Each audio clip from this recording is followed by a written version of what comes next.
Welcome to another episode of Christian Podcast. My name is Beto and I'm here with my wife Mili and our friends Amy and Riley. Yes. Mother and son. Yes. Super fun to have you guys again. Well, have you, Amy, again. And now with your son. It's so cool.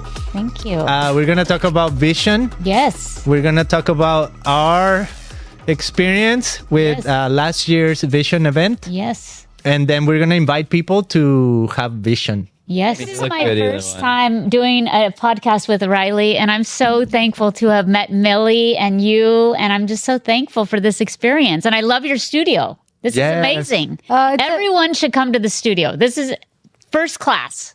Oh, you're so kind. Thank you so much. Really well, good. this is the whole story is tied, like the studio story is tied to the vision event. Are you serious? I can't wait to hear 100%. this.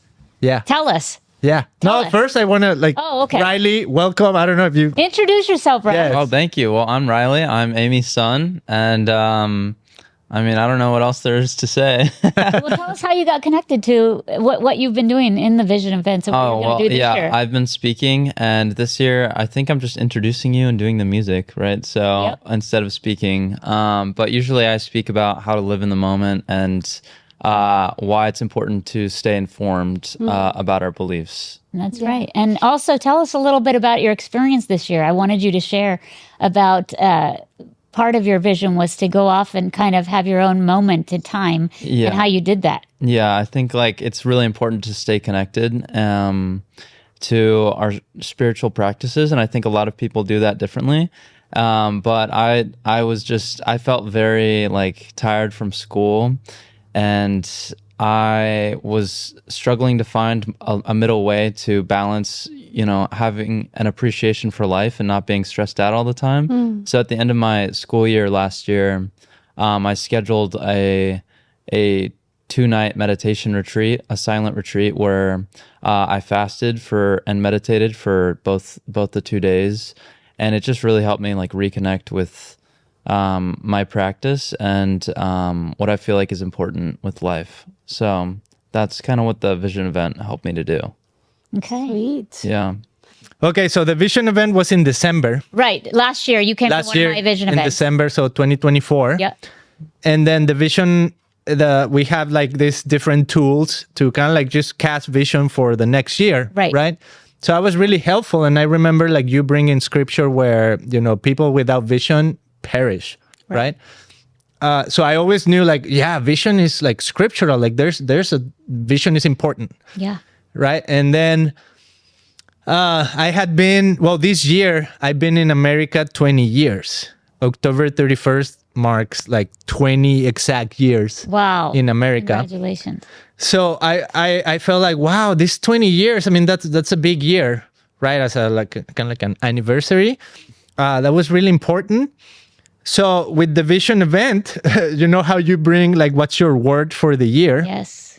And I don't remember Mili. I think Mili's was balance or something like that. But mine was radical. Stability. Yeah, Mili's was stability. Mine was radical. Wow. And that was really cool because it informed me on how to make some of the decisions for the year, right? So we started the year with, Mili always goes into a fast, usually at the beginning of the year. And she's the one that kind of set the example for me where she's Beto, I'm going to fast. She started, I think, with 7 days and then it turned into 11. You're so mad at me. And then at some point it turned into 25. My goal was 40, okay? Yes. Oh, no. Yeah. That's a lot. Yeah, I don't think that's safe. Don't do it if God is not asking you to do that. And even if he is, it's still a little questionable. It's questionable. Yeah. Fasting is, Yes. it's, I was a little bit like you, I was skeptical. So I'm I did a 3-day fast, maybe sometime in 2024 or 2023. I knew Mili was going to do a 21-day fast starting in January. So I'm okay, Mili, I think I'm called to do 7 days. So also I've done 3, 7 is wow, right? Yeah. And as the days came, right, because we started right on January 1st, I just felt God saying, wasn't your word radical? right? Ooh. And like radical, yeah, radical would be like 21 sounds radical. Yeah, honestly, you were radical.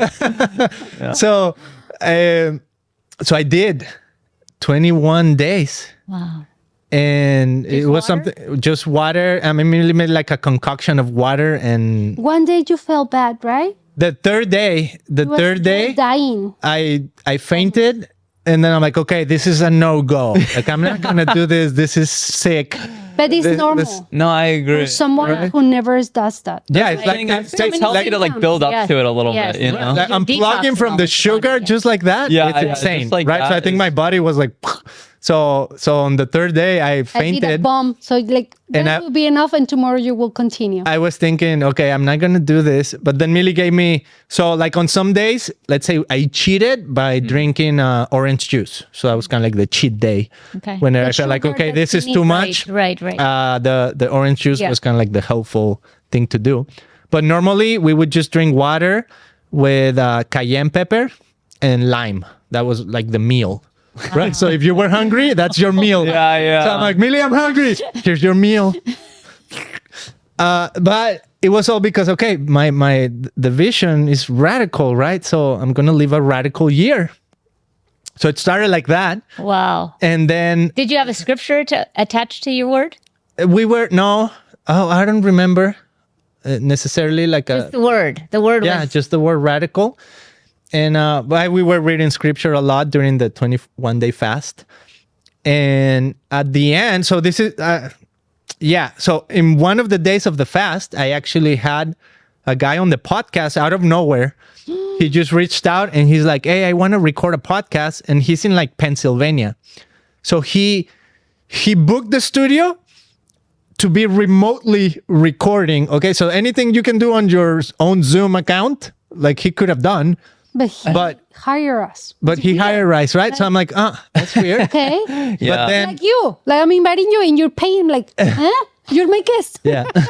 Right? So his whole thing was, he wanted to talk about fasting. I'm like, but are you gonna talk to yourself on the camera, or what do you want? He's like, yeah, that's fine.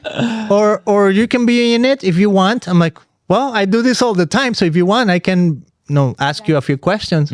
So we started asking questions, and the whole thing was fasting. And He was a doctor, okay? he was a doctor in Pennsylvania. So basically he was saying like all the good things about fasting, and then how it ties to like back in like biblical tradition and all these things. He's like Greek Orthodox. So he was sharing just like how grandiose fasting is. And this was at the end of our fasting. So I was like, wow, like I can totally see all the benefits you're talking about through the fast that we just did. And not only like physical benefits, because when you fast, like you're mentally focused, but then another benefit, which is I just attributed to the fasting, is like our YouTube channel. We had like one outlier video that started going viral on day 21. Like day 21. Day 21. the day you were done with the fast. Yes. It's like, At the end. boom, this just started like going like crazy. Like, what? I mean, we don't have like a huge number of subscribers, but we grew from like 500 to like 2,500, something like that in like days. Natural. So it's like, wow. And so anyways, that was like one, like, okay, God is behind this, right? This is real. This is radical. And then in March, a friend said, hey guys, I got because I'm in a men's group. And he said, I got us permits to go to Mount Whitney. I'm like, that sounds cool. I didn't have any idea about like Mount Whitney or what it is. So for those people that don't know, it's like the highest peak in continental US. Right. And it's not that far from here. I mean, it's only like 6 hours from here, plus the hiking, which is a lot. Yeah, that's like another 20. Yeah. But I'm like, sign me up. And then I signed myself and my kids to go to this thing. Never. And it was tied to this thing like, okay, I feel like I haven't done much in 20 years in America. And I feel like there's something to like this radical living this year. So I'm like, I'm going to this mountain, right? And I'm taking my kids. And I had a thing where growing up, my dad used to take me to a mountain, and it was the similar height back in Mexico. And anytime, somebody asks you, what's a fun memory that you have, or a place when they say, meditation or whatever, and they say, think of a place that brought you peace or joy. I always thought of the mountain in Mexico, going with my dad. Oh yeah, it's called Nevado-de Colima.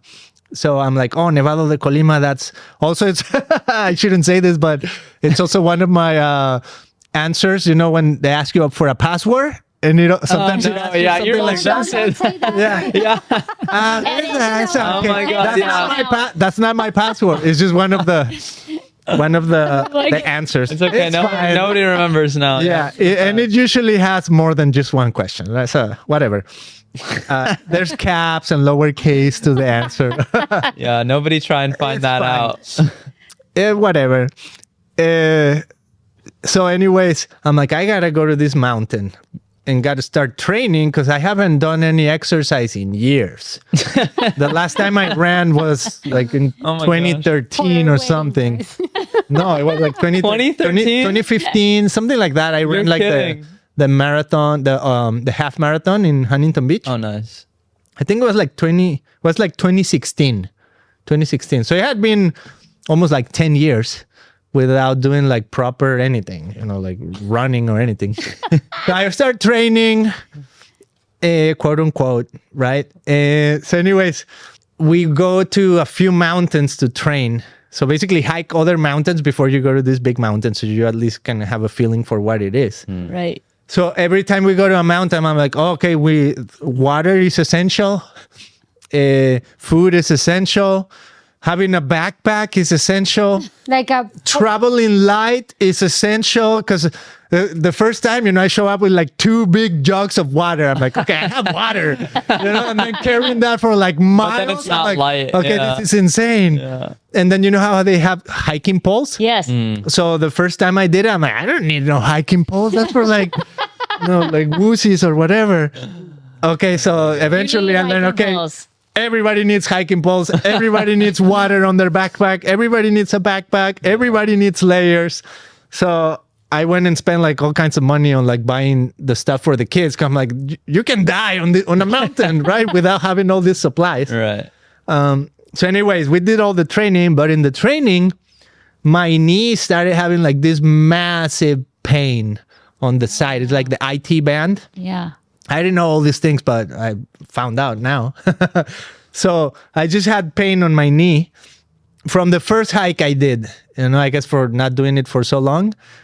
So on some of the trainings that we did, coming down, it was just like so much pain. Like I could barely walk. I'm like, my knee, like it was just so painful. And then the next week was like Mount Whitney. Right. So I'm going to Mount Whitney. I'm like, okay, I have the hiking poles. I have a knee brace. I have my water. Yeah. I have everything. Yeah. And then I just have to do it, because in 20 years in America, like I got to accomplish something. And I felt like going to this peak meant something. So I bring my boys, my friends are there.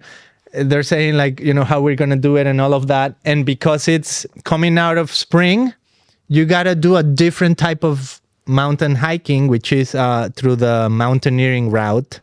In a section of it is through the mountaineering route, which for those people who don't know, it's not the regular trail where you just walk. Right. It's a trail where you go on the mountain and go up, and it's covered in snow. Oh my God. So now you gotta wear like this additional equipment, like it's called crampons. So it's like a metal thing that holds on to the ice. We've used those. Yeah, and then you have a ice axe. Yep. So you can like punch on the ice. Remember when we did this? Yeah, we did this in Iceland too. Yeah, really? We hiked a glacier, but it was like not even half as hard. Really? Like we walked about 20 feet and then came back because we had a lot of older people Did we in our have group. an ice axe though? Yeah, or just the crampers? There was an axe. No, there was? There was an axe. Yeah. Oh yeah. But it's just we for put looks. those things on our foot. Ours is just for looks to like look cool, but yours like Yeah. No, I thought no. mine was gonna be for that, but no, like, we actually need all these things. So I mean, that part is once you hiked enough to get to that point, right? But the first part is just hiking, just going up with all your stuff and the poles and everything. But by the way, this whole thing started at 1 a.m. Okay, because the group I was in, like, oh yeah, we got a summit by like 10 a.m. So we got to start at 9, and we only had a 1-day permit, so you got to do it all within 24 hours. That's terrible. So we start, and I did try to do some stretches before and all of that. I went on the water, that like cold plunges, because there's a river right there. So I did cold plunge. I did the whole At thing. 1 a.m. You're doing a cold plunge at this point? No, the plunges were like the 1 day before. the evening before, Okay, yeah, yeah, like nice. at 5 p.m. or whatever. So we're all ready, for this thing. I mean, kind of ready. Well, everybody was ready. But the pain started, like mile 1. I'm like, okay, guys, we have a walkie-talkie. And I start saying, you guys go for it. I don't want to slow you guys down. You just go for it, and I'll go at my own pace. Because they were going at a pretty fast pace, like 3 miles an hour or whatever it's called. But they were going pretty good rate. And I'm like, there's no way I can follow this rate with this pain. Son. Oh, Yeah, with our oldest Joseph. son. the kids were with you though? The kids, yeah. Both- But the kids both- are going at my pace. But Okay. then he leaves after. He's staying with me, Joseph, our oldest. But then when we get to a certain point, he went with them. Yeah. You're So anyways, so slow, Dad. we start going up, He's a and I runner. say, guys, pray for me because the knee is starting to hurt. And I'm just thinking on the way down, right? Like, oh, this is going to be super painful. Like, it's just, I don't know how I'm going to do it, but I just got to do this thing. I just got to go up to you gotta get there. the top of that mountain and feel like I accomplished something. So we continue to hike. Then it's like maybe like 8 a.m. And we get to just right before you got to go on the snow with the crampons and the ice hack, right? So the first part is regular hiking. So at that point, it's like, okay, put on your gear and we're going to go through the mountain. Okay, so we put on the gear. I help Dorian, our youngest, and he's younger, so it's a little more clumsy with like these whole things, like how do you put them on? And so it takes a little bit more time. So I'm like, you guys go for it. We'll be right behind you. And Joseph at this point has the radio, and he's going up on the snow. He's like, Dad, just make sure, like every step you take, like make sure you're solid, because it just keeps getting steeper and steeper. It's just climbing this mountain. It's just like vertical stuff. And so just make sure you're like, tell Dorian, like, don't make another step before like, you're solid. So, okay, yeah, we got it. So we start going up. They just leave us because they're going faster. And then Dorian is just getting scared. And when I look back at him, he's like a few feet behind me. And I'm like, wow, this little kid is scared. Like, he can't make the next step. He's just like trying to hold on to this axe and trying to make the next step. My poor I'm baby, like- he's so skinny. Yes. And I'm like, this is pretty dangerous. Maybe I'm putting him in danger. And I'm thinking, oh Lord, like, I just want to summit this mountain, right? I want to go to the top. But then there came a moment where I just felt like, maybe I shouldn't be doing it. I just got to turn around with Dorian, right? And in that moment, Dorian says something. He's like, Dad, you know what keeps me going? Like, it's not so much to think about the destination, but what keeps me going is to look back and seeing how far we've come. Wow. And I was like, wow, and I mean, you're on the top of this mountain and you're looking at how at old the is he? view. 14. He was 13 back at that point. So you look at the sun rising, Yeah. you look at this mountain, you're on the snow, you're doing this hard thing, and you're like, wow, you're right. Like, it's been hard to get to this point, right? I'm like, that's cool, Dorian. And then in that, that moment, I was just wrestling. And I'm like, okay, like, God, if I need to turn around, maybe this is the time to turn around. So I'm going to ask Dorian, like, what do you want to do? Do you feel like we should turn around? So the moment that just thought passes through my head, like I'm on my knees on this mountain, instantly, I just feel like something on my knee click. Just like a click, like, I don't know. It wasn't like a loud click, but I felt it inside of me, like fell in place. And I was Wow. wow, like God healed my knee. So for me, it was like he was Yes. having grace for my Dorian. And God was like, okay, I'm going to heal you because you did it. I feel like Yeah. It was your so obedience. And it was immediate. immediate, like instant. And I've known, like, okay, God can heal people, and like Like I've known of cases, right? But you are the case now. Now I'm the case, and I never experienced that myself. Well, it's like, and it just clicked like that. It was like that, like instantaneous. Like the pain just went away like that, and I was like, I was just mind blown. And never came back. It never came back. And I knew the guys were praying for, like I told the guys when we started, like, pray for me. And the night before we pray with the kids, like, Lord, please help my dad with his knee and like all of that. But in that moment, it was just like gone. No what did pain. You think when it clicked like that? I just thought it was, I don't know. What did I think? That's a good question. So what I thought is, I'm going to tell Dorian, God, heal my knee. What I thought to say was like, I can't believe this, Dorian. God, heal my knee. But I didn't want to say, I can't believe it, because I knew it was him. Yeah. So I didn't want to put the word, I can't believe. Right. Because I'm like, no, like I believe it, because God is good and God is real and God healed my knee. Yes. So there's no way I can say, I can't believe it. So I just told Dorian straight up, like, Dorian, God healed my knee. Wow. This is awesome. And what did he say? He's like, really? Like, wow. Like, he was just like, I guess just like, wow, that's super cool. So then I, like, knowing he healed my knee, I told Dorian, what did you want to do? I saw some people like going down the mountain. Some of them were like sledding down on the snow, which that's another part of the story. It's crazy because it just looks gnarly. Like you can die if you do that.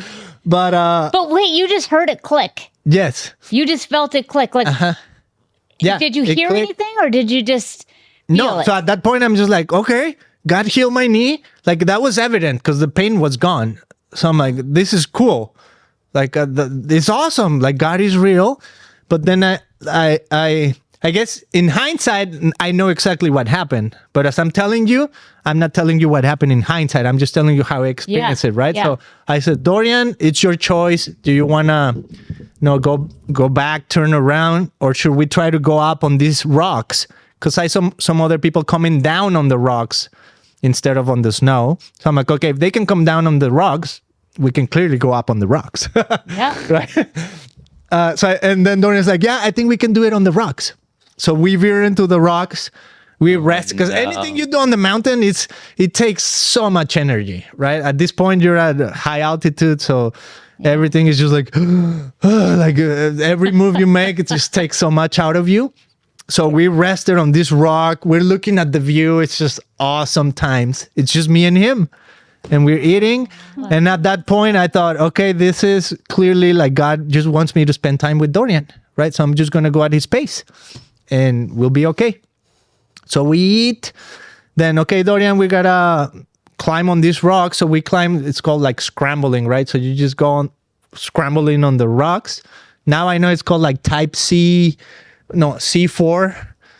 climbing. Oh, nice. Right? Which is that's like semi-exposed, but you don't need ropes, right? That's crazy. So we're doing this thing, and then Dorian is just, because I know he climbs rocks, right? So I'm like, he can do it. Yeah. Wild.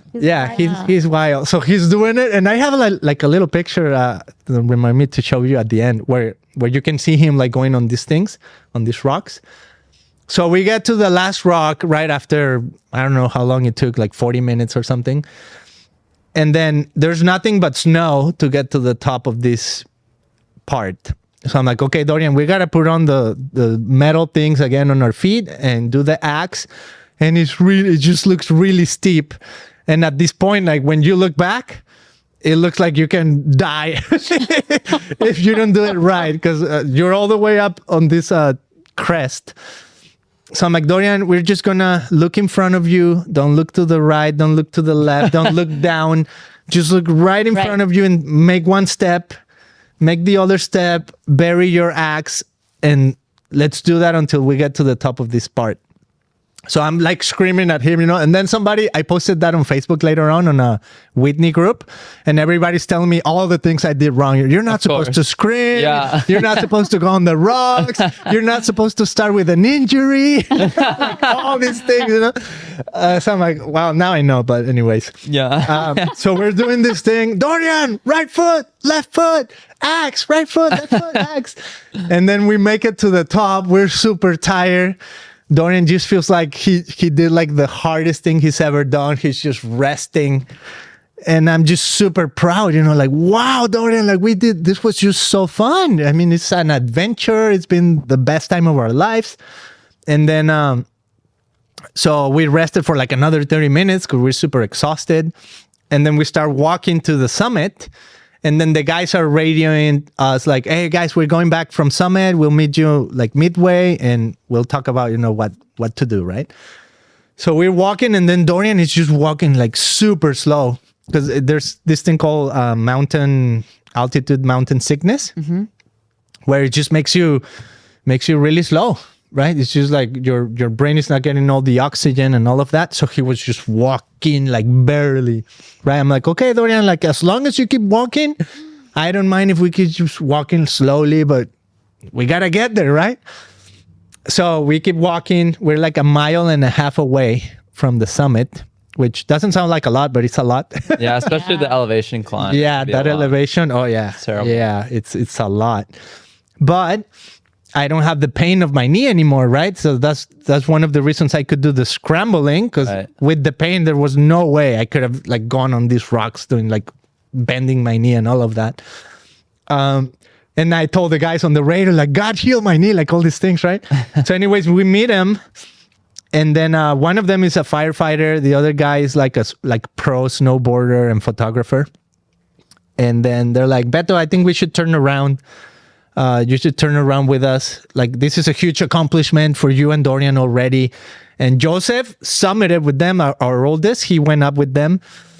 So it's like you guys did something awesome, Yeah. I'm like, oh, but I feel good, but Dorian, I don't think he can make it. All right, guys, you're right. Let's turn around. So we turn around and then Dorian starts crying. Oh. Right? And Dorian is like, oh, I'm so sorry, Dad. I know it was my fault.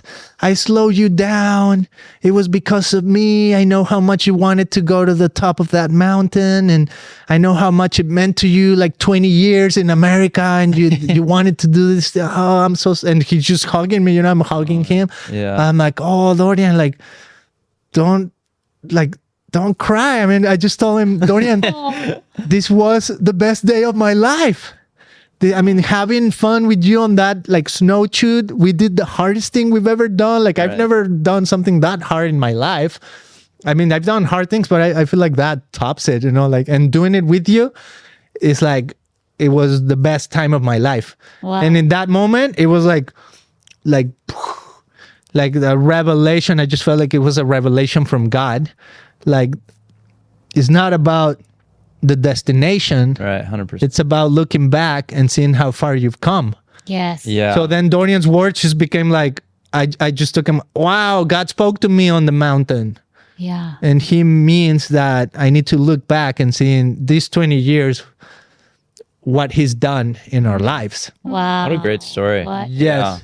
Yeah. So in that moment, I'm like, whoa. And then it's tied to, it has a little bit more, but I haven't told you that part, and I can tell you like off camera. But I'm like, okay, so those 20 years means, God has brought me through this journey for a reason and a purpose. And part of that, I feel like, wow, we wouldn't have started like the Christian podcast if we wouldn't have gone through like all the struggle of 20 years. Because Mili knows, right? And you know a lot of our story, but it's been like struggle after struggle for like 20 years in all the areas, like financial area, like all of the areas. And then I just felt like, oh, wow, God, I feel like you want me to pursue this thing like 100%. Like this is the journey you have me on. So coming down from the mountain, we went down on the snow. It was epic. It was super cool, super dangerous. But then no pain. Wow. All the way down. We started at 1 a.m. We came back at camp at 6 p.m. So it was like 15 hours of just like walking. No pain on the way down. Wow. No pain whatsoever. I was telling my kids, like, remember last week how much pain I was in, like going back from the other mountain we did, and how much I was complaining. Like I was like, oh, I just couldn't, like my leg was just like a stick. And on this coming down, Then like, have I complained once that it hurts? They're like, nope.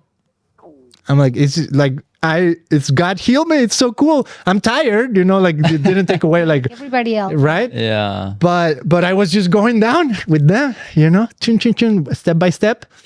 And then as we came down, then it was just kind of like evident, like, okay, God, like you have something with this Christian podcast. And I talked to the pastor at this church where we're recording right now. And then he showed us rooms and stuff. And then God just opened the door to be here. And we just felt like, Mili, I think this is what we got to pursue. And then now, Mili, like we're having like podcaster after podcaster, like come in and record the content. God opened the doors not only to the building, to the space, but really like economically, I feel like, wow, Mili, like people are signing up and I just see it's almost like ka-ching, like somebody sign up, ka-ching, somebody sign up, ka-ching. Yeah. And then Mili, this fulfills Mili, like she loves doing this because she loves helping people. Remember? Stability. Then you have it. Yeah. Because we're one. Yeah. Right? Yeah. And I had a big process too. And my God was like, God, it's like this, anemical, like with the finances, like I just want to be stable with you, But I found the key to be stable. I found the key, and a lot of people will understand if they practice that. And is to have a moment to fast and pray and be thankful. No matter what is your circumstance, being thankful is the key. Powerful. Is the key for stability. Yeah. Because God's business is to make us whole. But when we walk in this life with a victim mentality, He can work to us. He can do nothing. Nothing. So it's been a beautiful process. And before we were doing a podcast and I told people, it's easy. It was not easy. No. To be in the struggle, it's not easy. For so many years, 20 years, struggling, it's not easy. But the only thing we need to do be constant. Proverbs 14 say, your work is good. You need to keep working, right?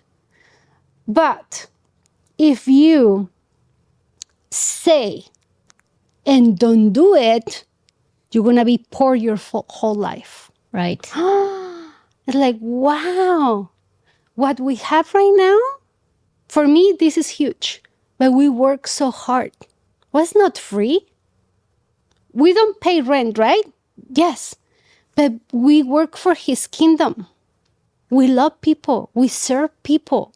You do. This is who we are. We love to serve. But, Mili, I really think that is such a key, is to just keep going. There's that saying that says, when you're going through hell, don't stop. Like when you're in the grit of it, don't stop there, because it's like it could be just the next step you take and the knee will kick into place. You didn't know when that was going to happen. Yeah. I didn't know it was going to happen. At all. Yeah, I didn't know it was going to happen. Sometimes that's what you got to do, is just keep going. One more, like you told your son, let's just do one more step. One step at a time. And I mean, you guys have really done that, because I saw where you were last year and where you are look at this place. Look at you guys. You're amazing. That is amazing. What a vision. Yes, all that coming back to the vision event. When you said, "Oh, I'm doing this again," I'm like, sign me up.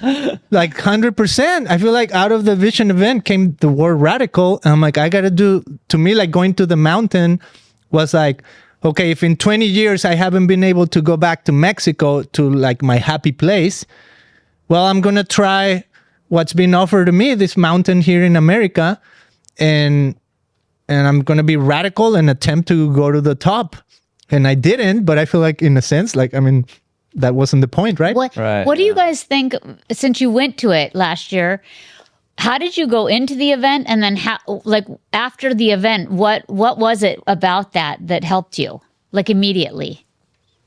How did you go into it? Because you didn't know really anything about it. We had just talked about it briefly, right? I think to me it was like the clarity, like the one word to me that was, okay, I can hold on to this word. The word was key. The word was key. And then the fact that it's like a year, right? So I knew, okay, for this year, this is my word. Next year, I don't know. So the time limit. The time limit, it's helpful. Yeah, because it's like, okay, this year, I'm going to fast 7 days. No, because your word is radical. You're going to fast 21. Okay? Right? Everything's radical. The mountain, this is like the highest peak in the continental U.S. Okay, that sounds radical. I think I got to go to this thing. Yeah. Right? Because what I did, I read the Bible in 8 months. You read the Bible in 8 months? In 8 months, plus I have a Bible study. So I'm reading other books besides that. And plus all the podcasters we have here. So I feel like I've been fed a lot. And that gives me a stability too. To have knowledge, it's so important. To educate yourself, so important. Because especially when you read the Bible and you believe everything is right, it's so alive and it's so real to me that it's one verse of the Bible that just click. They say that when you have God, you have everything. And like, He is in the business of healing and make you whole, but He's in the business of give you everything you need. Yeah. And I think it's in Philippians 4, but He say that basically that everything we have is in Him. Yep. Everything we need is in Him. And that is so much peace. Okay, Lord, I have everything. Even if I don't have food in my table, I have everything. And I'm thankful. And God asked me to do things like crazy. For example, the money issue, it's recently, okay? We learn how to live by faith every day. So I cook. And I don't have anything else in my fridge and no money. And God is asking me to go with my neighbors and feed them. But Lord, this food can be for my kids for tomorrow. I need to make lunch. But if I don't do it, if it's really you and you're asking me this, it's disobedience. And you don't like disobedience. Okay, I'm doing it. So I go and give the food to my neighbors, and I feel so good. So next day, they knock my door, and they give me $500 of gift cards for food. At the next day, and I'm going out to shop for food with my $40 I have. For a family of 5, here where we live in Orange County, that's not enough. Okay, every time I go to the store just to buy milk and eggs, it's $80. Yeah. And I'm not buying, it's just for one day. It's so expensive. One apple, almost $2. Are you kidding me? So guys are eating bananas your whole life. My poor kids, they're going to turn like a monkeys. Because that's what I can afford. And they love it. We love it. Like I do smoothies. I just change the flavor with vanilla, with chocolate, right? But that's the beauty. God just wants our obedience, our work. I work hard to cook. Yes. And we need to give. And it's a huge blessing, Then my neighbors text me, Mili, that's the best soup, that's the best shrimps, or that's the whatever, right? And it's people that they don't cook. They're elderly. Oh. They don't cook. In their generation, they just they learn how just to buy the packages and put on the microwave. So sad, because it's a generation that start selling them product. Yeah. Yes. Us in our generation is different. Like our kids are gonna live longer because now we consume organic and we don't buy a lot of shell things. I don't know. Oh yeah. The Trader Joe's pizzas are just too good to pass up sometimes. Oh my goodness. That's right. Oh, I do it sometimes. Yeah. When I'm like super busy, I just gonna give them a treat to my kids, and it's good. The margarita, Yeah. delicious. And doesn't have a bad ingredients. They're from Italy. All that pizza. Really? Yes. Oh, I learned go. how to read labels. But my life is a testimony. Every day is a miracle in our lives. Wow. Every day. This place is a testimony. This too. place is a miracle. Yeah, people who comes This whole last year, like going from the other studio, not that was that was a great studio too, but then it doubled. Everything's doubled this year. Double the size, double everything's doubled. Double the lights. Double the lights, double the cameras. Yeah, definitely double the cameras. Even we're not drinking for a plastic bottle, you know. Oh, I know. I know. Look at this. This is It's so nice. It really is. Yeah. Well, I was just. That is good. God is good. I feel like sometimes too. This morning, Riley and I were letting our dogs out. We have a little. You guys met them last time. Remember our dogs? They were on the podcast. They were actually. on the podcast. Oh, you brought them? I brought them to the podcast. They're so good. Well, you guys, you're dog lovers too. Well, anyway, this morning we let one of our old dogs out. His name's Marshmallow, and he was trying to come in the wrong way. He was just kept looking in the grass. He wouldn't come in, even though the door was wide open. Well, there were two doors. There's one that's closed and then one that's open right next to it, kind of like those double doors. And he was just standing outside the one that was closed, like waiting for it to be opened. He's getting old. He's getting old. That's why. But I He feel can't like hear, that's how we are sometimes. It's like we're so adamant. We want to get in through the closed door, and God's saying, no, I have this open door. I want to show you it. And I have this better way, or I have this bigger studio. But we just want to do it our way. And I just like that. Or we have fear. Or we don't want to, we have fear. We don't want to switch to the open door because we know this door better. The unknown. What is going to happen? We were afraid. Right. Because how about if my pastor doesn't like the idea? We work for the church. He opened the doors for us to be there. It's going to be like, so you're going to another building? To another church? What that means, right? And we were afraid. I was afraid, like, to make him feel bad or like, I don't know, like was crazy. But I thought, okay, if he say yes, so it means to be for us. Let's try it. Yeah. And he was like, I support you. Go ahead. Now look at the blessing. Now the old studio, still a studio, but now it's a music studio. Oh. And my son, who is in Pacifica, Joseph, 16-year-old, sophomore, he is performing on a band with 7 kids. Oh, I think I saw that. Yeah. And you're a performer too, right? Right now, probably. Aren't you? I'm the guy behind the scenes now. Oh, okay. Yeah, he's so good at the guitar. I'm like, Joseph, you keep it up. Yeah, he's really good. Yeah. Wow. I mean, I play guitar. Like I'll play tonight at church. But no, he's getting to another level. Like he really, practices and puts the discipline to get better. So he's bringing like a group of like 8 kids to the old studio to practice. So they were there like last night for like 4 or 5 hours. Like a lot. I mean, these kids really put the time. So we're building a different atmosphere now because it's more for the youth. And I'm so excited. Yeah. So happy for them, Well, and that is another thing is that your vision transcends yourself. You can't see it at the time, but you're building something and it's going to go on to your kids. Like even music. I mean, the fact that you started or the studio, who knows how, maybe this will even be bigger.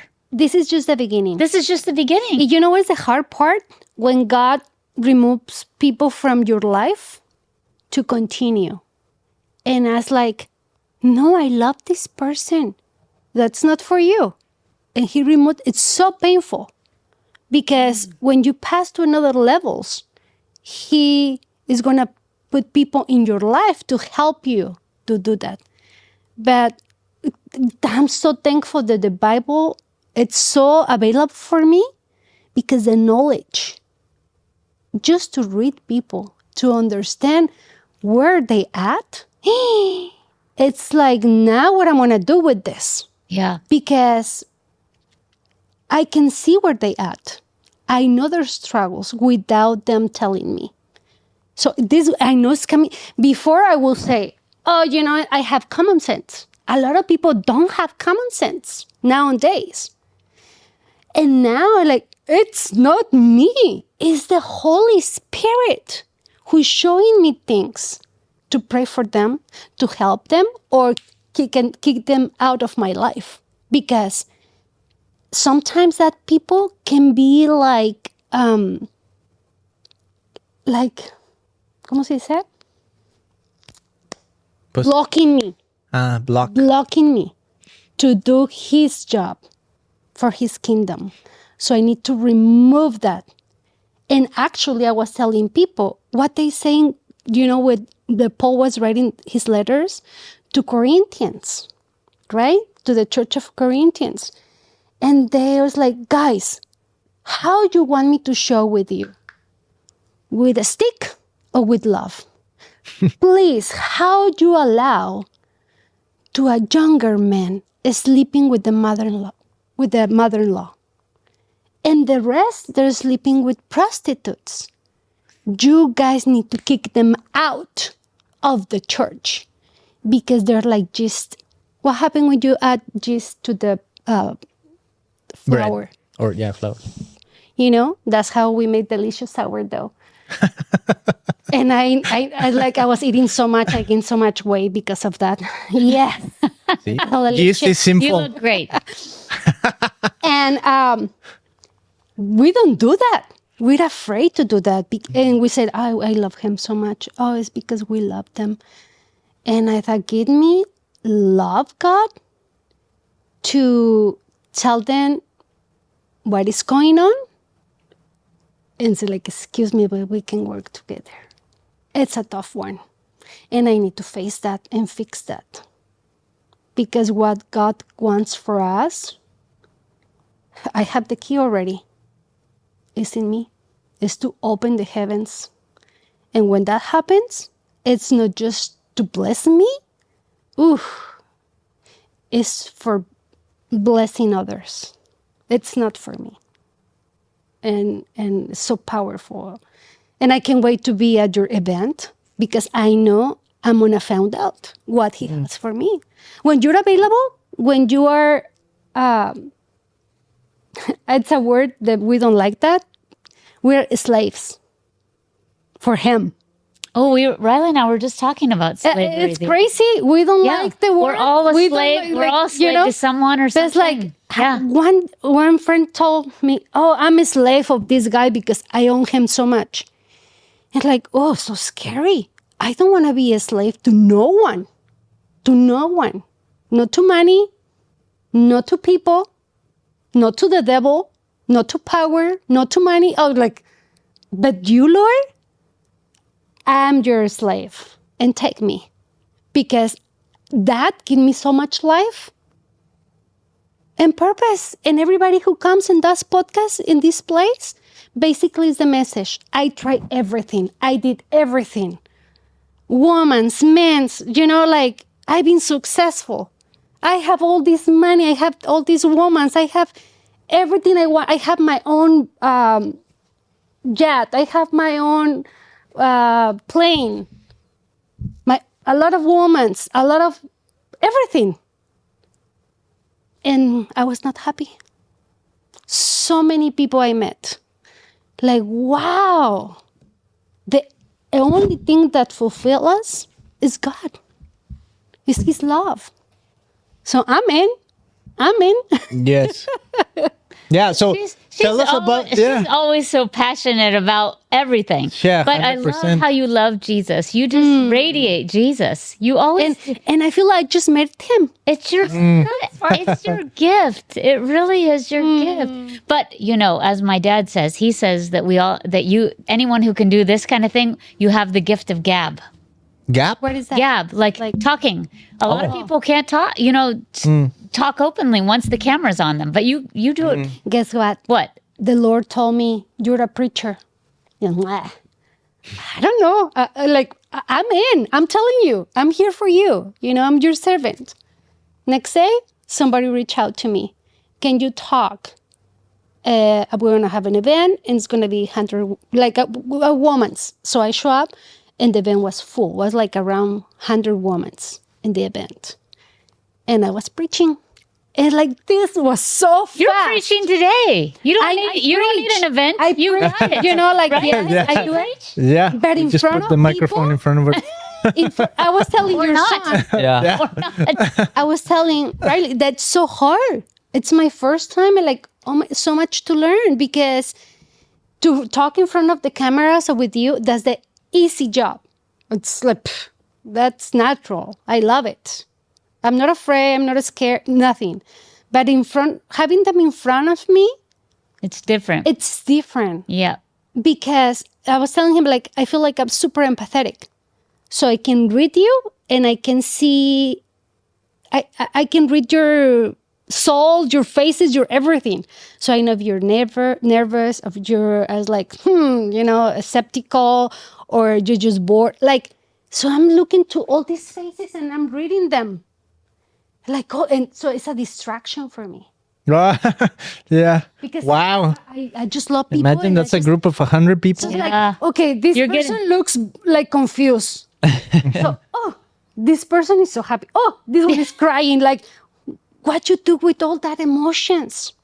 Yeah. And then I have my, whatever I need to say, but I went other places. It's I don't know. It's hard. It's hard. You're learning. But I also ask in the Holy Spirit, right? You talk. So I think if I get a little bit out of the conversation was because maybe someone needs to hear that, But yeah. I'm learning, but I'm excited. Now you're a preacher. That's what he said. So you have any idea what your word for this year will be? No, but do you? That day, I don't think we need to come prepared, right? No. You don't come prepared. Yeah, come prepared. Have a full list. Right? Did you? What do you think of what? But could you give us a list? No, I'm kidding. I'm kidding about right? Yeah. And then when that's what happened for us. You give us a list, and this one pops. This is mine. That's how I took it. That's what exactly. Okay, yeah. So tell us about what's going to happen this year. What are people? I don't know. It's gonna be even the story behind starting the Vision event, because. I said, because of the experience I went through, I'm sign me up for the next one. I mean, what a blessing. You're so amazing. So I had a friend when I was going through a very difficult time. My friend said, I really lost track of any vision. I didn't think God had a vision for me anymore. I just thought, I'm done. My dream's over. My family's over. And I just basically kind of gave up. And my friend, Yoli, she says, no, we're going to get some girls together, our Bible study girls, and we're going to get around the table. Oprah's making this thing called vision boards. So I said, okay, well, I guess we'll do vision boards. So it was raining that day. It was raining, and I thought, I don't want to I don't want to get dressed. You know how it's raining, and you want to be cozy in your pajamas. But she made us get dressed, go over there. She had the magazines and sit around the dining room table. And she said, we're going to make vision boards. And as we're sitting there, coming up with our word, cutting out our pictures, coming up with goals, I started to really get a vision for my life. I thought maybe God's not done with me yet. Maybe there's more. And I started thinking about, I want my kids to go to a Christian school. Maybe I should start looking into that. I want to live in Newport. I've always wanted to live in Newport since I was a little kid. Maybe I'll start looking at houses there. Where were you before? Upland. Wow. So I started getting all these things maybe God wants this for me. So I started just taking action, like you said, and it started happening. So that vision board turned into a reality. And I started praying for those things, which it's a vision board, but it's also a prayer board. Like you can use it and start praying in that direction.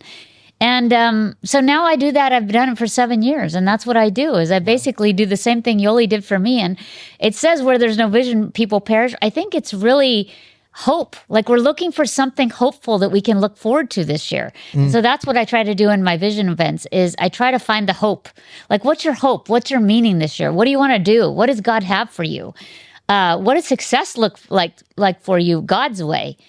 And I have different speakers come in, as you know, and talk a little bit about the different areas of your life. Like Dr. Taryn, she comes in and talks about your wellness. Like, what ways do you want to be healthier?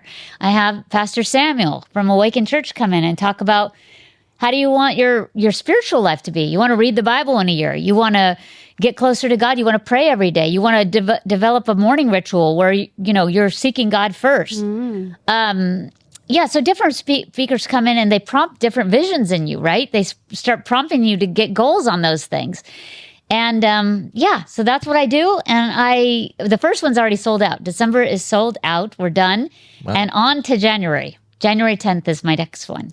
Could you do let's say, January sells out again? Like when did you start the one you did with your friend Yoli? Yeah. 7 years ago? 7 years No, but like what time of the year? Was it like to cast vision for the next year or was it? I don't know if we just started when I started getting depressed. It has to be more than 7 years ago too, because that's not when everything happened, right? Yeah, actually more than 7 years Probably ago. Probably 11. But I started doing it for other people about 7 years ago. More so. Yeah. Because my divorce was 14 years and I didn't think I was going to make it. Wow. I thought, oh my gosh, I'm done. I'm just done. And she did that for me. So that was 14 years ago. I did my first one. I mean, I've always been a goal setter. I like to write it down and have it in front of me. But she really made me make a vision board. And I feel like there's something to it. You guys made one. I mean, you putting the pictures up there and having it in front of you. And I mean, it's very biblical, to write it down. And also getting some clarity, like, I want this. Well, what does it look like? What exactly do you want? And asking yourself that question. And then when people started speaking into my life, that also added some clarity.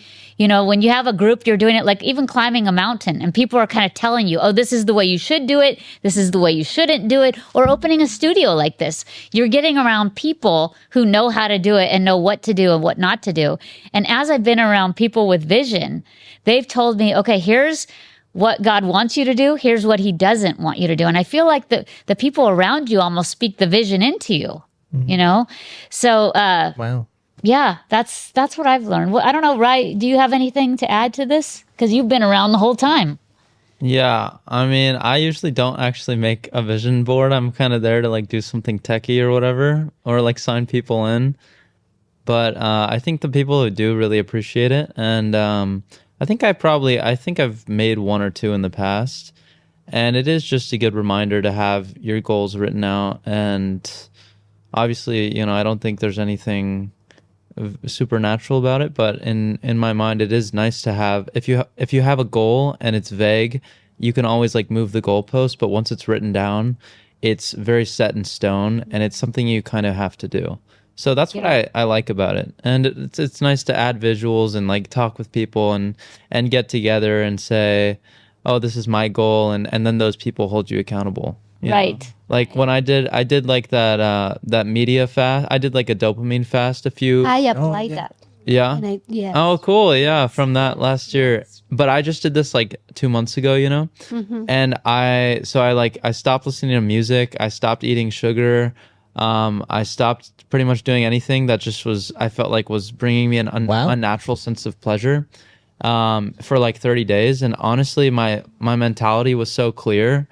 And one of the things I did to keep that accountable was I wrote down the day I had to start and the day I had to end, and I told everyone about it, because if you tell people, they're going to ask, how's that thing going? And you don't want to have to lie and be like, oh, I've just, I've been doing it. And when in reality you haven't. So it's just as nice to hold you accountable, Yeah. So that's what I like about it. I also love coming up with a word, like your word, radical.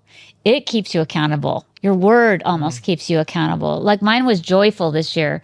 And whenever I started getting down, I thought, nope, that's my ministry this year. I'm joyful. Like the joy of the Lord is my strength this year. So even when I don't feel joyful, no, God's my strength. He's my joy.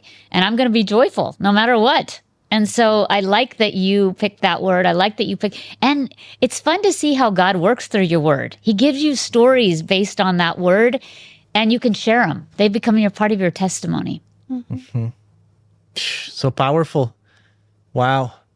Yeah. So I was asking, I guess there's one in January and one in December.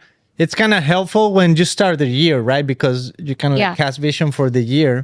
Yeah. But my curiosity, I guess, question is, what if, January fills up? Is this something you think you would pursue? Like, oh, maybe I need to coach people through the year or something like that? Is that part of last year we did add a few of them, and then I also do it personally for different churches or organizations, and they can sign up, and then we just do our own there at that ministry or that organization. And then I also do every Tuesday morning prayer from 8 to 9. So it's vision and prayer, and you can come in and we can pray over your vision board or just pray. We just pray for an hour, and we do it every month.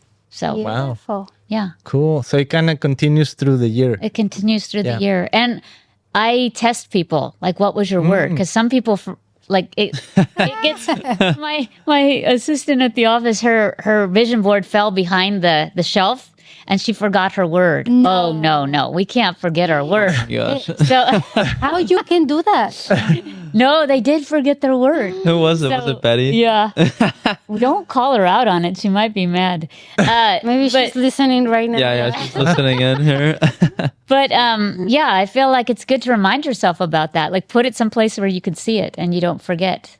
So I feel like we write it in our hearts. yes, that's true. Because we didn't need to like the poster disappear. We live in such a small home. We live in a mobile home. So I don't keep things. We're 5. And I like open spaces, kind of minimalist. So I keep it for a little bit and then I throw it away. Yep. Yeah. Take a picture and Take a picture of it. Yep. If you don't keep it, keep a picture. Yeah, well, you definitely kept your word in your heart. Like, Oh, yeah. Yeah, yours because of all the things you had to do. So. Yeah. And now you have a story associated with it. I know, that's just so like I cool. was saying. Yes. And I mean, it's still November as we're recording right now. But so I'm thinking, I mean, the year is not done. So it's still my word. Yeah, I feel like it's still the word till like December 31st. Yeah. So what are you going to I might have the new word. to be radical for the year? That's the December one, is finishing strong. Like, how are you going to finish strong? So that's my question to you guys. I need Wow. to ask the Lord. Yeah. Yeah. And Go all out. He already told me, that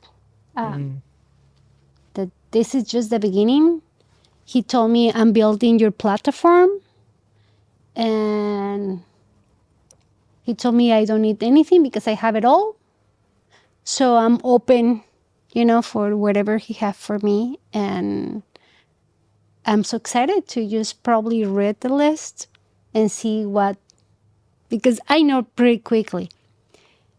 Like, I'm accepting who I am in Jesus to work for him. Somebody came over and he told me, you're a healer. You can heal people. And I experienced that already, like 3 times in this year. It's not my power. But if we believe, right, that we have the Holy Spirit, God told his disciples, it's better if I go. Because you're going to do greater I'm going to send you is you're going to do better things that I did. Yeah. So you're telling me that I have the power to heal in people? What I'm not doing that? What did he say? He said, you shall lay hands on Obedience. the sick, and they shall be healed. But he wants my obedience. Yes. If you're not listening to me, how am I going to keep talking to you? Just obey me, and I will prove you who you are in me. Mili, last week I had like a panic attack or an anxiety attack, and I called my friend to pray for me. And he said, I want you to just sit still for 15 minutes and just let God speak. Sometimes I feel like that's the answer. Just sit still. Just sit still for 15 minutes. Don't you think? Let him speak to you. Or go for a walk, go in nature. Yeah. He will talk. Yeah. He really does. Yeah. Well, anyway, I really love this podcast and I love what you've done. I love your vision. I could see it like playing out now, and he is using you in a mighty way. And this is amazing. Next year it's going to be triple the size. I don't know. You never know. Never know. Radical. Yeah, no, I'm excited. It's great. Like I can't wait to be there. Like when you said there was, January or December, I'm like, I want to be there on December so I can like have my word starting the year. And we will fast. We're gonna. Yeah, you're gonna we're do your start Oh, no. January. You're gonna join us? Yeah, right. January Maybe that you will be right? I don't know if I could function for that long. cool. Anything- Anything else you want to say? I think we're good. I think Yeah? we covered it all. Thank you so much for having us. Yeah, we really appreciate it. We love it. This was amazing, and I love your studio. Thank you. Yes. Yeah, this is It's your studio. It's a blessing. Thank you. By the way, mi casa es tu casa. Gracias. Yeah. Yeah, that's wonderful. I'll be back. Yeah. Yeah. Fun.